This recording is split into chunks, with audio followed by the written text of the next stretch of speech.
महाराज सिंधिया जी जुड़े हुए हैं। मैं जानता हूं कि आज से लगभग 125 साल पहले आपके ही पूर्वज ने यहाँ पे उज्जैन में जो फ्रीगंज की स्थापना की, और लगभग 250 साल पहले उस मुगल काल में जिनने हमारी संस्कृति को नष्ट भ्रष्ट करने के लिए क्या क्या कुछ नहीं किया था। मुझे गर्व है इस बात का, उज्जैन का होने के नाते से और महाराज सिंधिया की उस पुरानी रियासत के नागरिक के नाते से बताना चाहूंगा, वो काल ऐसा था जहां एक तरफ हमारे देवालय तोड़े जा रहे थे,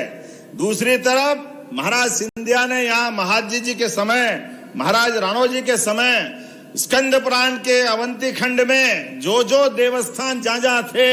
वो सारे के सारे देवस्थान को यथा योग्य तरीके से निर्मित करके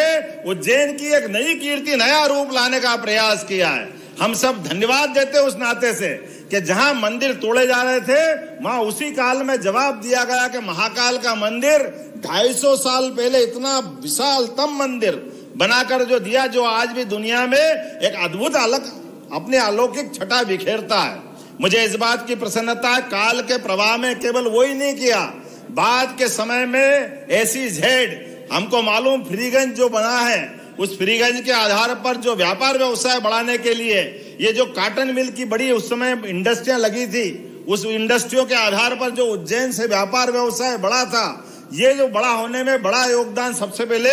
माधवराव जी सेकंड महाराज साहब का रहा है। उसके आधार पर उज्जैन ने अपनी एक अलग पहचान बनी थी। और आज काल के क्रम में यशस्वी प्रधानमंत्री नरेंद्र मोदी जी के लिए अभिनंदन करें, जिनके काल में,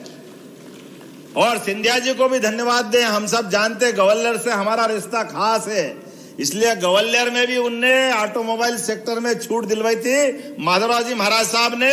आप माननीय